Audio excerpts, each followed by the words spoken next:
Both teams went into today's match in need of competition points. Blacktown to stay in touch with the leaders and Rosebud to steer away from relegation and to restore lost prestige. But for Rosebud, the competition points were within once again. In the first half, they were the better side, and failed to put points on the board. In the second, they examined unbelievable fakes for scoring on 2 occasions, the first time through former captain Joe Campbell. Then a short time later through defender Michael Bougar. In the 68th minute of the game, Blacktown broke through with a clever goal from a header by John Bradley. Blacktown took over from then on and scored goals through former international Phil O'Connor, with John Bradley scoring his second goal in the Southern State.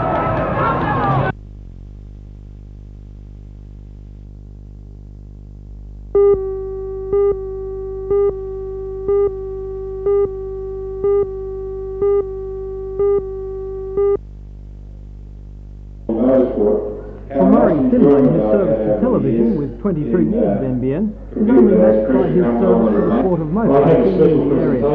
And so it is appropriate that what will probably be his last official engagement in the Hunter is the opening of a display at Hillsborough by the Newcastle Motorcycling Club. Murray, who regularly competed as a rally driver and later officiated at the club's event, was today honoured with a plaque recognising his devotion to the sport. Murray takes his family to live in New Guinea next week, where he'll be the general manager of the television station being set up by the Parry Corporation.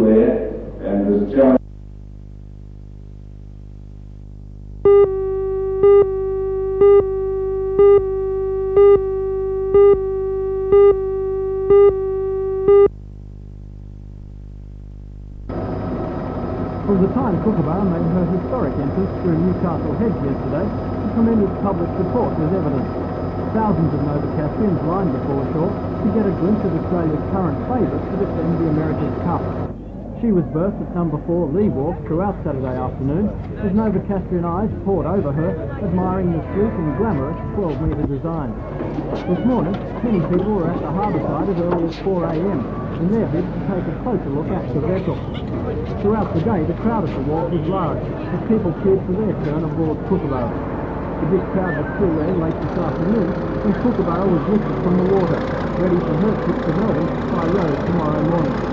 In Melbourne, she'll be the central attraction at the annual boat show, and if her popularity in Newcastle is any indication, it'll be just another chapter of success in the life of Kookaburra.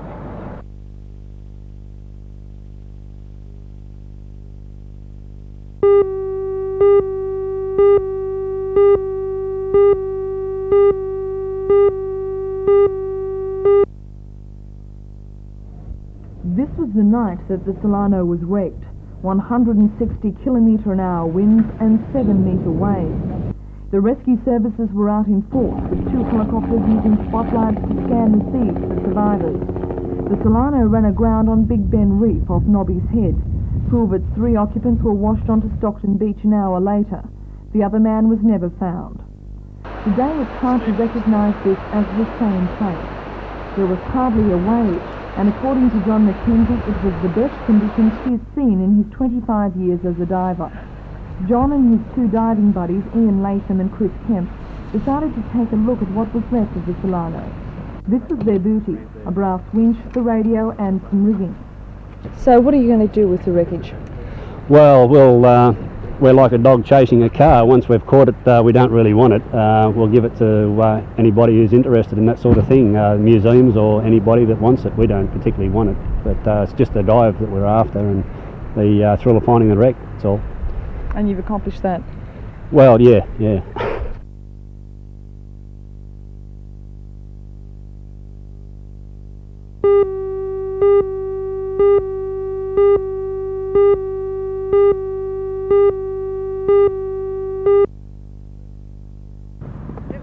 Today's game was the final fixture of the Newcastle junior hockey season, and while the local boys were near top string, they were outclassed by the strong Queensland side.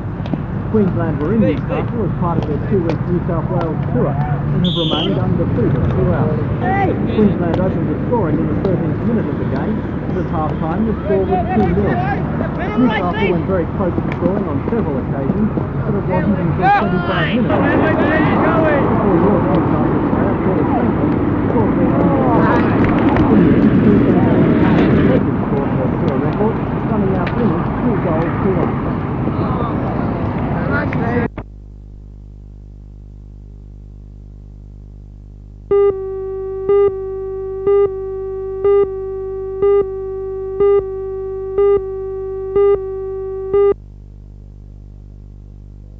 NBN Cameron has had an increase in prize money to $40,000, making it one of the richest country sprints in Australia. But just as importantly, it has had an increase in distance to 1,400 metres, making it a more suitable lead-up race to the Epsom in Sydney.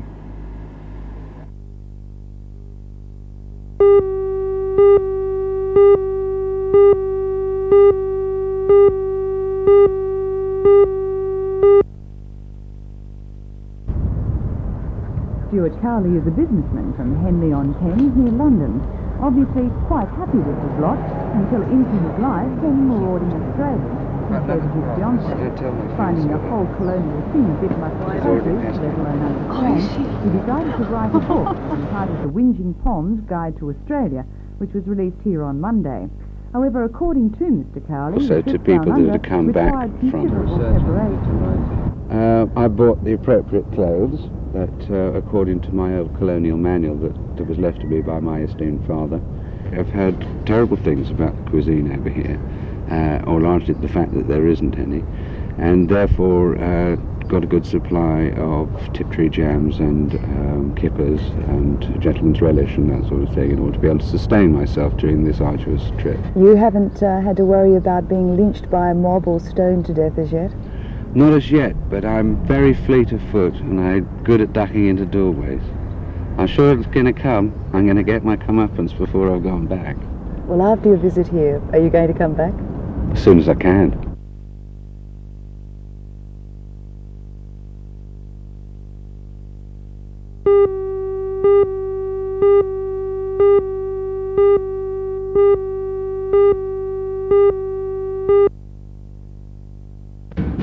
The Merrill Central School's prize stand is the pride of the small upper Hunter town, and justly so.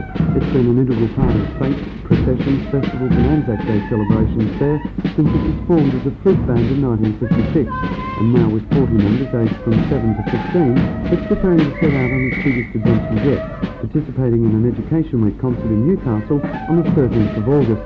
For the young musicians, it's an eagerly awaited treat, even though it will involve a 6-hour bus trip. But they're more than adequately prepared. For every day the prize band pipes the school's pupils into class, and there's plenty of time and energy for schoolyard practice as well. The band's coach for the last 16 years, Del Leggett, does nothing but praise for the dedication and talent of her charges, and says the prize band is a very special part of the Merrill community. It's been an ongoing thing for 30 years just about. Next year will be the 30th year. And a lot of the children in it now have had mums and aunts and uncles at one stage probably in it. So it's really something great to get into the fife band. Well, you're in charge of coaching these youngsters. I know there's quite a few little kids there. Is it hard to teach them to play the fife? No, not really. I usually like to try and start them at about 7 when they're in second class because they're really keen and eager then. And there's 2 new little ones in it this week who've only had their fife for about a month. And they just take it home and seem to practice and probably drive mum and dad mad.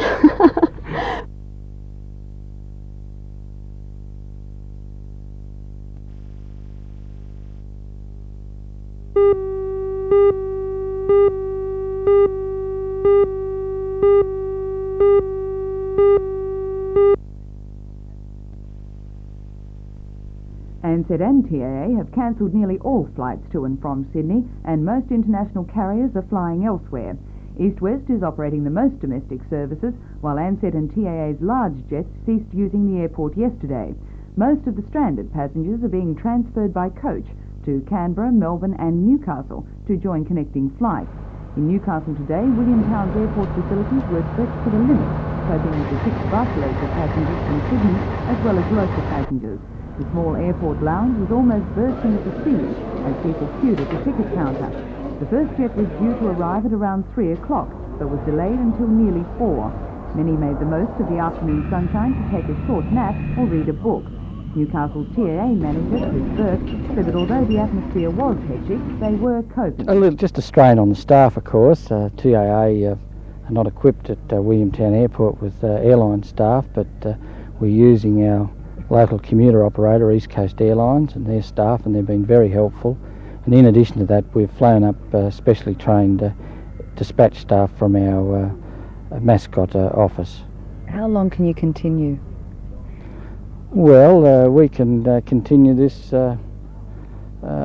continually until the strike finishes. It's just whether people want to travel on the bus from here to Sydney, but while ever we have the facility here available to us and no problems, we can operate into Newcastle and transport passengers to Sydney. Then the first jet arrived with its load of 150 Pan Am passengers, who were obviously thankful to be home wherever they had to land. From some people waiting, a sigh of relief. For others, another few hours wait for one of the other 5 jets to arrive tonight before they too could be on their way.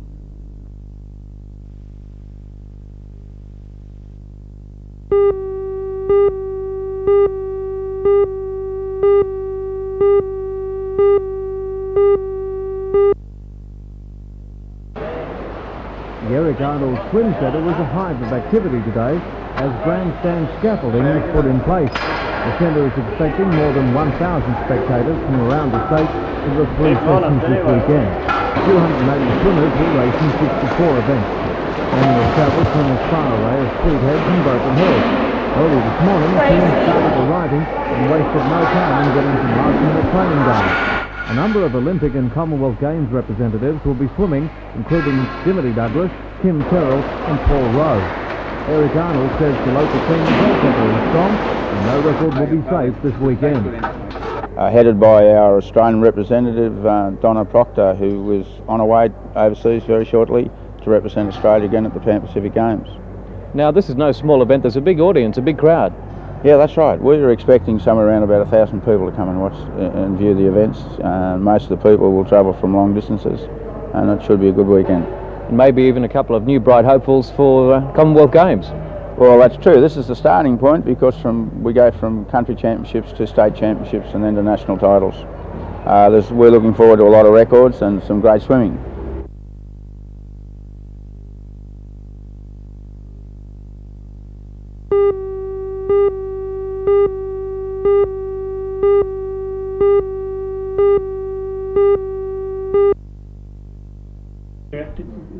Although today was not their official birthday, these 12 ladies at the Cessnock Allendale Hospital were special guests at the festivities.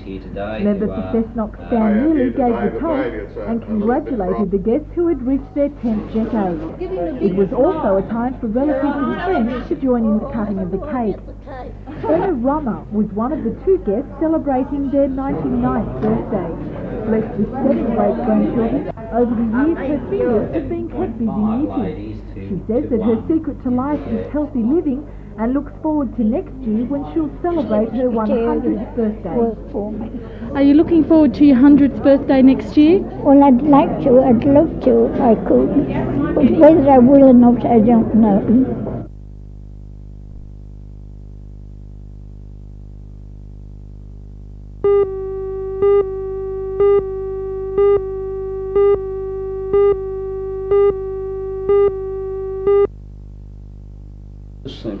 The friendship between Dr. Steph Owen and Arthur Morrow dates back to before the Second World War and has led to the publication of their second book dealing with the funny incidents that occur in doctors' surgery. Shaking After Taking is a sequel to All in Favour Say Aye. Both books are written by Dr. Owen under the pen name of O. Francis, with illustrations by his sparring partner Arthur. Although Arthur provided the illustrations for the book, the published version contained a few surprises. So I tricked Arthur a bit. I mean, he knew his drawings, of course, would illustrate the book, but I snuck in a few that he'd done for, well, way back in our correspondence and for some of our Air Force reunions, and they seem to be worth including. Now, it's a very irreverent book with extremely irreverent illustrations. You're obviously 2 of a kind. Oh, well, Arthur might regard that as highly offensive, but I take that as a compliment. Yes, he's a very funny fellow, as my friend Arthur, as a lot of his old Air Force mates would testify. Like the first book, the proceeds from Shake After Taking will be donated to charity. Dr. Owen says the book should have universal appeal.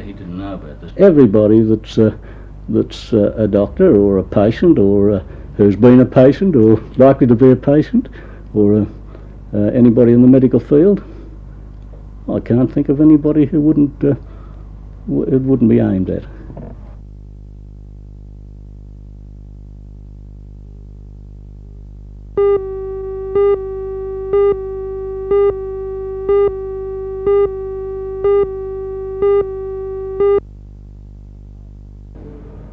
Charlestown Squash Courts, it was the Whitebridge boys up against Kingswood Boys High from Sydney, playing off for the last four in the statewide Stella Shield.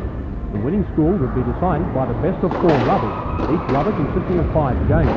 Whitebridge, already the Hunter Valley Regional champions, and Kingswood involved themselves in tough competitive squash at its best. These number 4s for the year made each other fight for every point. Kingswood went on to win the number 4s 3 games to 2. Whitebridge took out the number 2, 3 games to 0. In the number 1s, Kingswood took the honours 3-1. But it was the last rubber, the number 2s, that decided the overall winners. That match was won by Whitebridge 3-2, making it 2 rubbers all. By winning the very last game 10-9, Whitebridge now moving to the final 4 of the Stella Shield. A fine performance.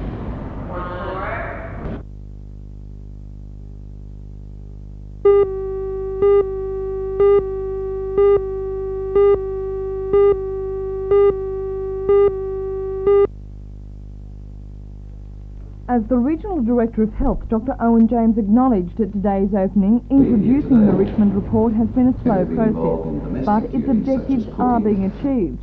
The refurbished cottages within the grounds of Stockton Hospital are evidence of this. There are 5 cottages, each to 8 residents. It costs $70,000 to renovate the houses and make them as homely as possible. According to Senior Charge Nurse Colleen Jupp, this is a crucial part of the program, so that the transition into the community is easier. Sister Jupp says coping with the community and having the community cope with the education is taught in a number of ways. We concentrate on independent living skills, things like teaching them to do their own washing and ironing, cooking skills, house cleaning, to do their own shopping, to choose all their own clothes and decide, what they're going to wear each day. We do a lot of training in the area of social skills so that their social behaviour is very acceptable and they don't stand out in a crowd. Teach leisure skills and recreational skills, all the skills that any normal person needs when they want to live in the community.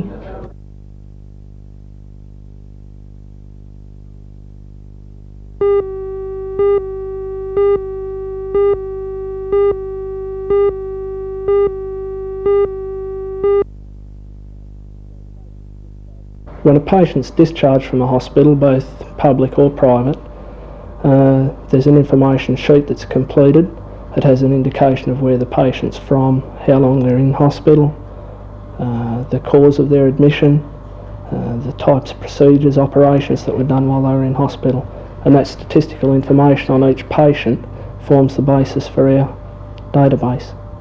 It's known as the Hunter Health Statistics Unit and is attached to Wallsend Hospital. It's also a cooperative venture between mathematics and medical faculties at the university and the Department of Health. The unit is now the state's only health statistics unit north of Sydney. The staff consists of 4 clerks and 2 statisticians, computer programmers, who are postgraduate students from the university. It began in about 1979 with the staff from the medical faculty and myself and other staff from the mathematics faculty doing projects on heart disease and other medical problems, and we found that the data we were receiving at that time wasn't getting to us quickly enough, and we realised then that with the computing resources the university had, we could actually process the data and do it locally. Although concern has been expressed as to confidentiality, according to Dr. are adamant the cutbacks have not infringed on the standards of healthcare. Well, the basis for all the analysis is statistical. There are no records of the patient's name and information that would allow us to identify individuals.